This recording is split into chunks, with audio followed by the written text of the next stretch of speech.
Yeah, Kiran Prabhuji, whenever you're ready, you can start with prayers, Prabhuji. Yes, Prabhuji. Hare Krishna devotees, please accept my humble obeisances to all the devotees who joined this Zoom meeting. Thank you for giving me this opportunity to read today's Bhagavatam slokas translations, Prabhuji. And also, I would like to wish you all on Krishna conscious Gaurav Purnima, and we celebrate as Lord Sri Chaitanya Mahaprabhu's birthday. All glories to Lord Sri Krishna and Srila Prabhupada. Om Namo Bhagavate Vasudevaya. Om Namo Bhagavate Vasudevaya. Om Namo Bhagavate Vasudevaya. Narayanam Namaskritya Naram Chaiva Narottamam Devim Saraswatim Vyasam Tato Jayam Udharayet. नष्टप्रायेषु अभद्रेषु नित्यं भागवत सेवया भागवत उत्तमश्लोके भक्तिर्भवति नैष्टिकीम् हरे कृष्णा कृष्ण कृष्ण हरे हरे हरे राम राम हरे हरे हरे कृष्णा कृष्ण कृष्ण हरे राम राम हरे हरे हरे कृष्णा कृष्ण कृष्ण हरे Ram Ram Hare Hare. Today we are reading from Canto 7, Chapter 4, Hiranyakashipu terrorizes the universe, from slokas 36 to the end of the chapter.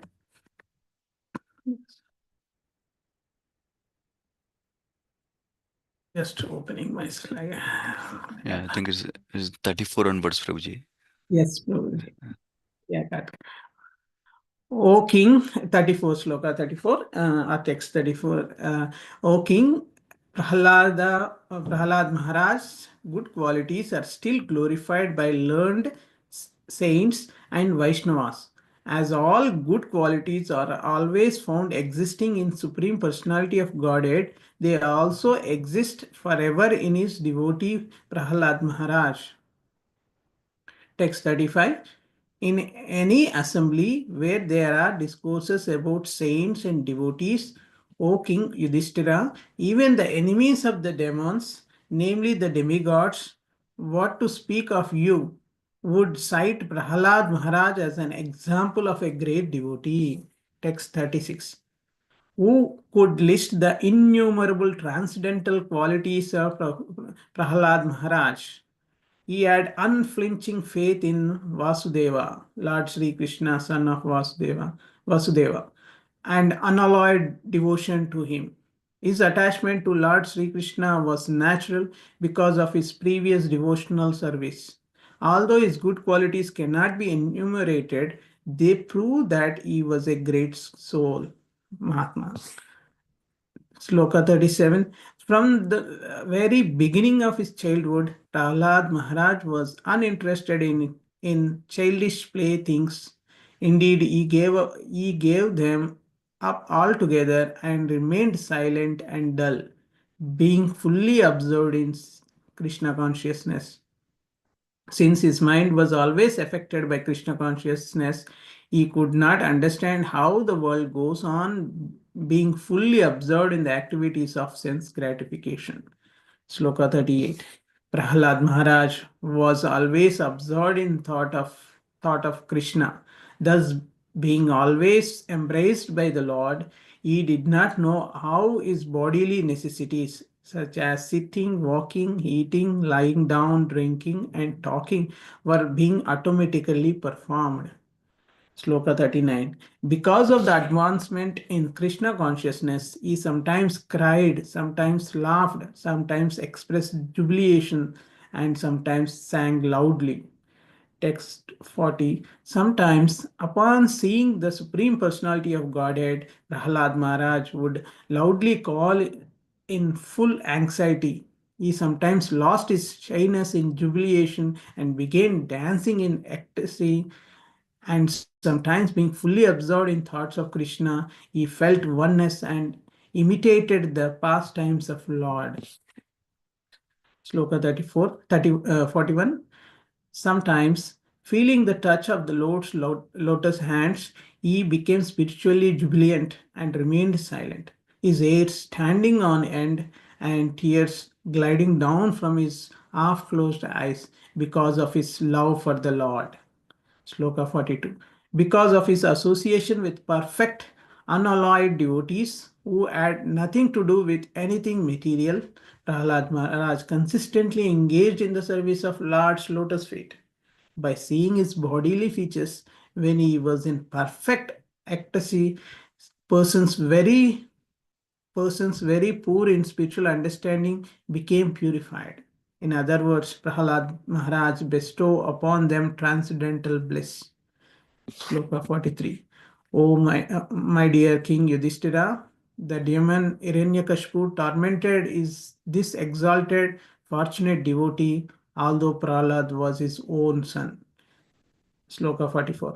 Maharaja Yudhishthira said, O best of the saints among the demigods, O best of spiritual leaders, how did Hiranyakashipu give so much trouble to Prahalad Maharaj, the pure and exalted saint, although Prahalad was his own son? I wish to know about this subject from you. Sloka 45. A father and mother are always affectionate to their children. When the children are disobedient, the parents chastise them, not due to enmity, but only for the child's instruction and welfare. How did Hiranyakashipu, the father of Prahlad Maharaj, chastise such a noble son? This is what I am eager to know. Sloka 46. Maharaja Yudhishthira further inquired, how was it possible for a father to be so violent toward an exalted son who was obedient, well behaved, and respectable to his father? O Brahmana, O Master, I have never heard of such contradiction as an affectionate father punishing his noble son with the intention of killing him. Kindly dissipate our doubts in this regard. So thank you for this concluded the last sloka of this chapter. Thank you for the opportunity. Hare Krishna. Yeah, thank you so much, Kiran Prabhuji. Hare Krishna. Yeah, Krishna and Prabhu, you can start whenever you're ready, Prabhuji. Thank you, Prabhuji. I wish everyone a happy Gaura Purnima. Thank you, Kiran Prabhuji, for reciting today's Bhagavatam section translations. And thank you all for joining. So, thank you for giving this opportunity to purify myself. So today we are reading from Srimad Bhagavatam, Canto 7, Chapter 4, from slokas 35 or something, right? So I'll start with the prayers. 34, Prabhuji. Okay, yeah. Om Ajnanatimirandasya Gnananjanasalakaya Chakshurunmilitam Yena Tasmai Shri Gurave Namaha. Namo Vishnupadaya Krishna Preshtaya Bhutale Srimate Bhaktivedanta Swami Namane. Namaste Saraswati Devi Gauravani Pracharini Nirvishesha Sunyavadi Pachyapta Deshatarani. Jai Sri Krishna Chaitanya Prabhu Nityananda Shri Advaita Gadadhara Shri Vasadi Gaura Bhaktaranda. Hare Krishna Krishna Krishna Hare Hare Hare Rama Rama Rama Hare Hare. Just to give you a background, we're in the section of Hiranyakashipu and Prahlad Maharaj. So in the last chapter, we heard how Hiranyakashipu, intending to become immortal, he performed a severe austerity to please Lord Brahma. And that severe austerity disturbed the entire universe, and demigods being disturbed. So they went to Lord Brahma and offered prayers and all, mentioned to Lord Brahma about the Hiranyakashipu's severe austerity, and also they mentioned his intention, so which is to occupy Lord Brahma's post itself. And if he takes up that post, then it will be too many problems in the universe. So they requested Lord Brahma to take appropriate steps. And Lord Brahma, along with the demigods, they went to the place where Hiranyakashipu is performing severe austerity.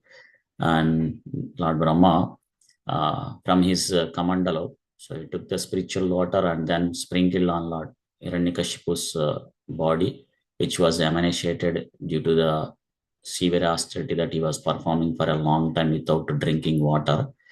So, and due to the power of that water, so Hiranyakashipu regained his body, original body, and with more strength and rigorous. And Hiranyakashipu offered many prayers to Lord Brahma. Lord Brahma requested him and asked him to ask for a benediction. And we heard how Hiranyakashipu asked so many benedictions, thinking that he will become immortal, like not to be killed by any living entity that is created by Lord Brahma, or cannot be killed by in daytime or nighttime, or by any weapon, or in the land, on the air, like that. So many ways he requested that benediction. So hoping that he will not be killed by anyone and can stay immortal like that. Then in this chapter so far, we heard how Hiranyakashipu, being popped up by his strength and the benedictions that he received from Lord Brahma, so he started conquering everyone. So he brought demigods, asuras, and all the living entities under his control. And due to immense opulences, he started enjoying the life with great luxury and like that. But though he was having so much material opulences, but still he was dissatisfied because he was proud of transgressing all the Vedic regulations. And the Brahmanas also dissatisfied, they cursed him. And the demigods, they went to Lord Vishnu and offered prayers and requested Lord Vishnu to help us, to help them in relieving from Hiranyakashipu's rule. And Lord Vishnu informed them that they will be saved soon from the fearful conditions that are created by Hiranyakashipu. And he also mentioned that when Hiranyakashipu starts tormenting his own son Prahlad Maharaj, who is Mahabhagavata, then his life will be destroyed. So demigods hearing that, so they were very satisfied. And then Narad Muni started narrating Prahlad Maharaj's good qualities. In the last session also, our Grace Ras Chandrika Mataji nicely summarized so the great good qualities of Prahlad Maharaj. So today we'll continue that. So in the sloka 34, text 34, we see that Narada Muni is mentioning Prahlad Maharaj's good qualities are still glorified by learned saints and Vaishnavas. And whatever the good quality, all good qualities also found in the Supreme Lord. So they also exist forever in his devotee Prahlad Maharaj. So this is very inspiring that, as one progress in the path of bhakti, so one would acquire the qualities of the Supreme Lord. And in the text 35, we hear that when there is a discussion about saints and devotees, any assembly, so even the enemies of the demons, who are that? They are demigods. So they will cite Prahlad Maharaj as an example of a great devotee. So we can understand the exalted position of Prahlad Maharaj being a Mahabhagavata. So even the demigods, because Prahlad Maharaj was, he appeared in the family of Daityas, the demons, and there is a natural enmity between the demons and demigods. So, but when the demigods speak about the saints or devotees, they will give example of Prahlad Maharaj, though he appeared in their enemies' dynasty. So we can understand how Prahlad Maharaj is a great devotee and very dear to everyone. Dhira, Dhira, Janapriya. So is dear to everyone. So that is the power of the devotee. Like if anyone practicing bhakti yoga is Krishna consciousness, so Bhagavatam mentions that all the good qualities will appear. So when one has all the good qualities, then they can stay calm, peaceful, and lead the happy life. It says, Asyasti bhaktir bhagavati akinchana sarvair gunais tatra samasate suraha. Like, as one progressing in the path of bhakti, So all the godly qualities, they will appear. So when they appear in the someone is so when they appear all the godly qualities, then one can lead the happy life. But if they are not practicing bhakti yoga, so then Bhagavatam mentions that how can they have any good qualities? Harau abhaktasya kuto mahatguna. So there is no possibility of having good qualities. So yesterday also, Raschandrika Mataji quoted Prabhupada's from the purport saying that they have a zero. So they don't have any good qualities. So that is the great benefit of going through the process of bhakti yoga. So that's why it's very important for us to practice bhakti yoga so that we can acquire good godly qualities, not only pleasing Krishna, but with the godly qualities we can stay peaceful and happy. And in the text 36, so here Narada Muni is mentioning who could list the innumerable transcendental qualities of Prahlad Maharaj, and he has unflinching faith in Vasudeva, Lord Krishna, and unalloyed devotion to him. And his attachment Lord Krishna was natural, and although his good qualities cannot be enumerated, they prove that he is a great soul, Mahatma. So, and here we see some of the great qualities of Prahlad Maharaj. He has unflinching faith on Lord Krishna, unalloyed devotion, and it is very natural. So his devotion to Krishna is very natural. And Bhagavad Gita, Krishna also mentions that such great soul, Mahatmas, are very rare. Vasudeva Sarvanitin Samahatma Sudurlabha. So Prahlad Maharaj is one of them. So his heart always filled with the thoughts of Krishna. So he always remembers Krishna. So that's why Prahlad Maharaj is given a perfect example for the one of the Navavidha Bhakti. So the 9 limbs of devotional service, which is Smarana. So he's the perfect example for Smarana. And then the text 37, so we see that Prahlad Maharaj, so from the beginning of his childhood, so he is uninterested in childish playthings.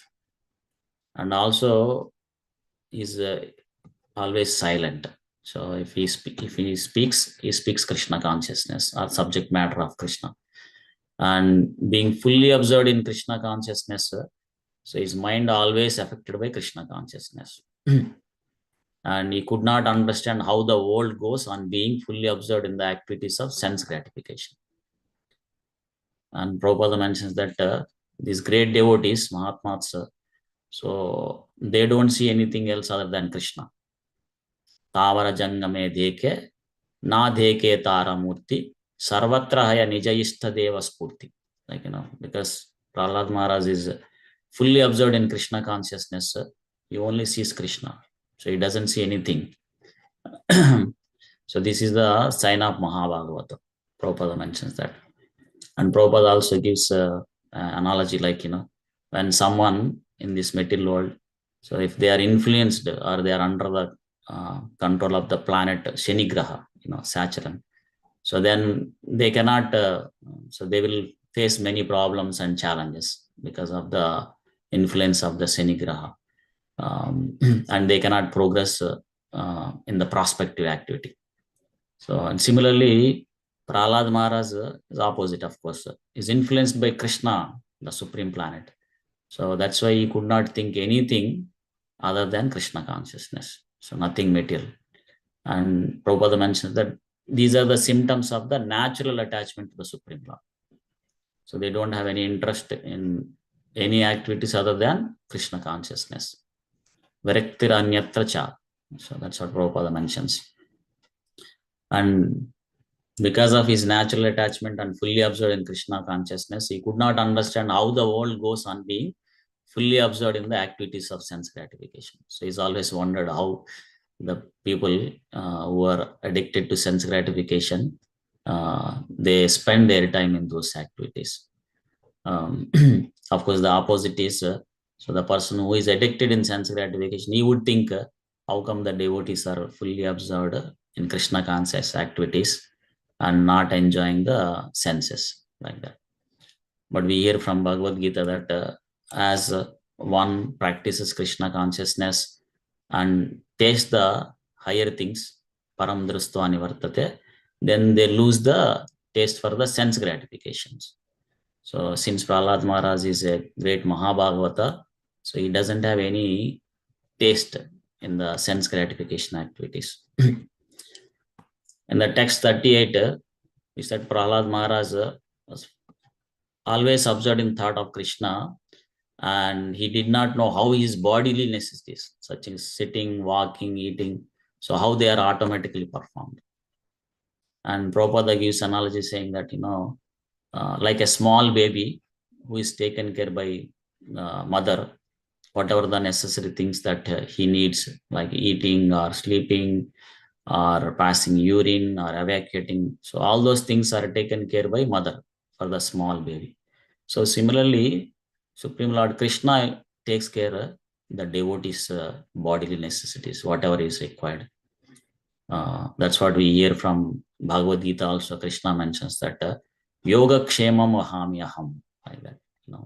So the devotees who are fully absorbed in Krishna consciousness, ananyas chintayanto mam ye jana paryupasate, tesham nityabhiyuktanam yoga kshemam vahamyaham. Like a person who is always absorbed in Krishna consciousness, for them Krishna takes care of everything. So they don't need to be worried about it. So in text 39, so we see the great symptoms of Prahlad Maharaj because of his advancement in Krishna consciousness. Like sometimes he cries, sometimes laughs, sometimes express jubilation, sometimes sang loudly like that. So these are all the symptoms of an advanced devotee. And Prabhupada compares that these symptoms like a child, So when mother leaves the child, then the child, seeing that mother is going away from him, so he will cry. But when he sees that the mother is now returned back and now she is closer to him, then he will laugh.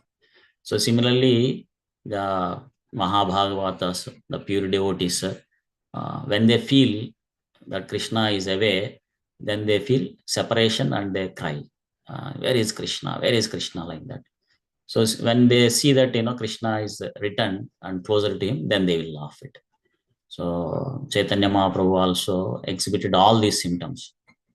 In Chaitanya Charitamritaam, we hear these symptoms like Kampa, Sveda, Pulakashru, Stamba, Vaivaranya, like that, trembling, perspiration, jubilant tears. So all these symptoms are visible in Mahaprabhu's body. So when he performed pastimes 500 years back.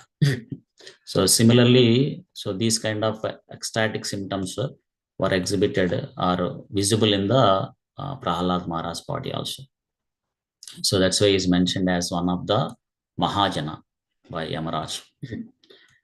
And in the text 40, we see that Prahlad Maharaj, a few other symptoms, like will loudly call in full anxiety. So sometimes he lost his shyness in jubilation and began dancing in ecstasy. And sometimes he felt oneness. Prabhupada explains this saying that, so if Prahlad Maharaj feels that Krishna is far away, then he would loudly call. So if he sees that the Lord is closer to him, then he is jubilant. So then he starts dancing in ecstasy. And sometimes he feels himself oneness with Krishna, and then he starts imitating his pastimes. Of course, these are very difficult for an ordinary person to understand these exalted activities of great Vaishnava. So that's why it is mentioned that so one should not artificially imitate these exalted activities without having deep devotion to Krishna. So if anyone does that, then they will fall down. So, and even if somebody misunderstand these exalted devotees' activities, then they will also make a mistake. And then text 41, we have Prahlad Maharaj's symptoms. So feeling the touch of Lord's lotus hand, he became spiritually jubilant and remained silent. and his hair standing on end, and tears gliding down from his half-closed eyes because of his love for the Lord. So, and Prabhupada quotes Sistastakam, saying that Yugaitam Nimeshana Chakshusha Pravarshaitam. So Chakshusha Pravarshaitam. So sometimes so the exalted devotees being separation in Krishna, the tears flowing from their eyes like torrents of rain. So similarly here also Prahlad Maharaj, tears are gliding down from his half eyes, closed eyes because of his love for the Supreme Lord. And Prabhupada mentions that so all these symptoms they were visible in the body of Prahlad Maharaj. And in the text 42, this is also very nice and important and very instructive sloka for us. Of course, time to time this is also mentioned in Bhagavatam, many slokas. So because of his association with perfect and unalloyed devotees, Prahlad Maharaj constantly engaged in the service of the Lord's lotus feet. And similarly, we see that the persons very poor in spiritual understanding, they became purified due to the association of Prahlad Maharaj. So Prahlad Maharaj bestowed upon them transcendental bliss. So this is the power of the association of devotees. In Chaitanya Charitamrita, we hear that this is the most important thing. Sadhu Sangha, Sarva Shastra Kaya. So all the scriptures says that taking the association of the devotees is very important. And says that Lava Matra Sadhu Sangha Sarva Siddhihaya. Even if we take a moments of association with a pure devotee, then one will attain the success.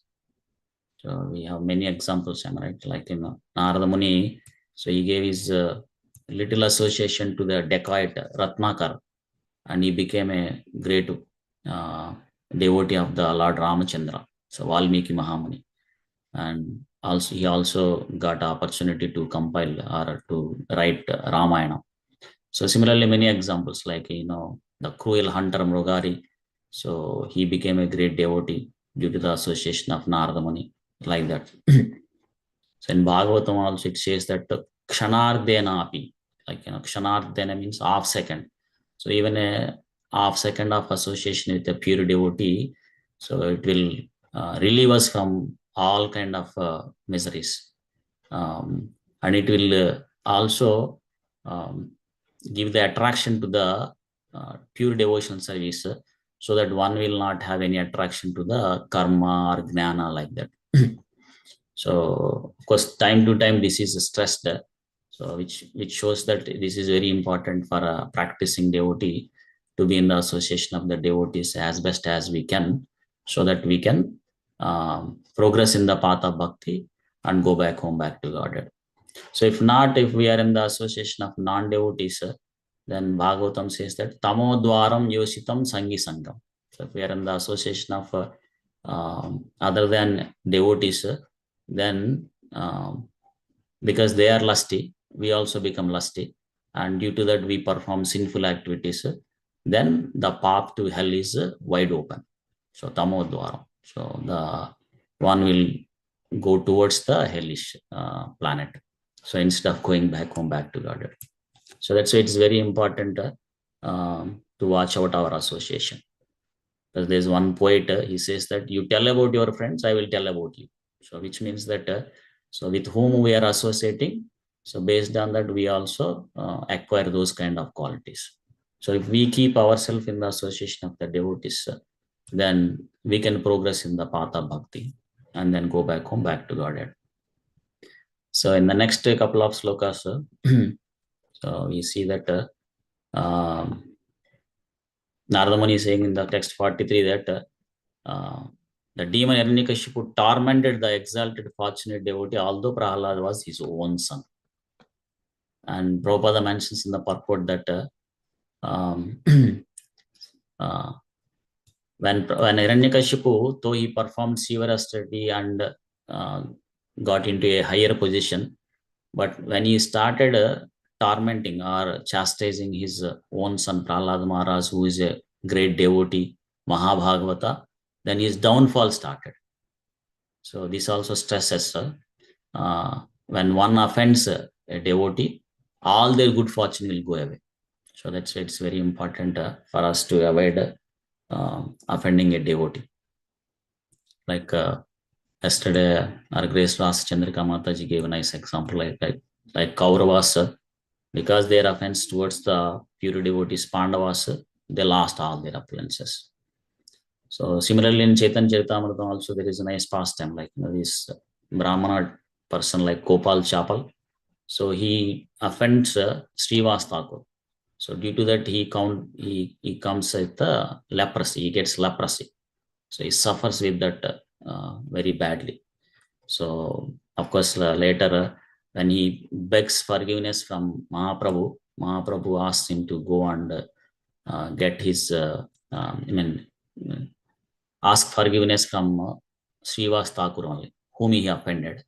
So when he went to Srivas Thakur and begged his forgiveness, of course Srivas Thakur did not take it as a offense.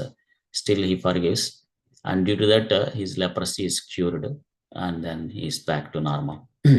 So it stresses that if one offends a devotee, then they will lose all their good fortune, and a practicing devotee will not able to progress in the path of bhakti. So one should be very cautious. In the next 3 slokas, Maharaj is asking, how come this Hiranyakashipu gave so much trouble to Prahlad Maharaj? Because Prahlad Maharaj, if is a great devotee and obedient son, so Yudhishthira Maharaj is surprised and wonder how come Hiranyakashipu, who is a father of Prahlad Maharaj, tormenting or giving trouble to his own son. And here he is saying that a father and mother are always affectionate to the children. Even when the children are disobedient, they will chastise not with an enmity. Only for the welfare of the child, the father or mother will chastise. But here Hiranyakashipu is chastising, even though his son is very noble. So this is what very surprising to Yudhishthira Maharaj. So he's asking to help him to understand.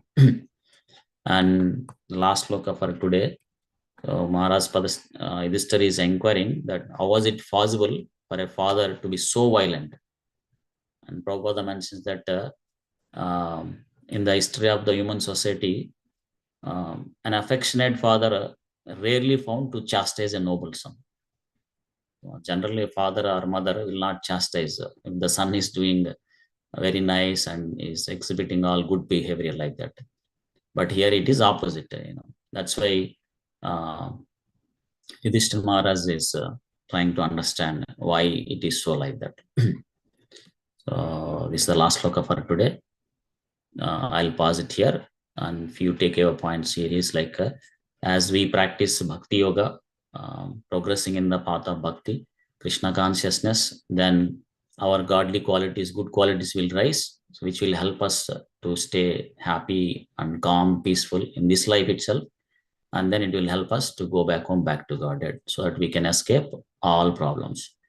And while we are progressing in Krishna consciousness, it is very much helpful or required to be in the association of the devotees, so that we'll time to time will be inspired and we can practice bhakti nicely.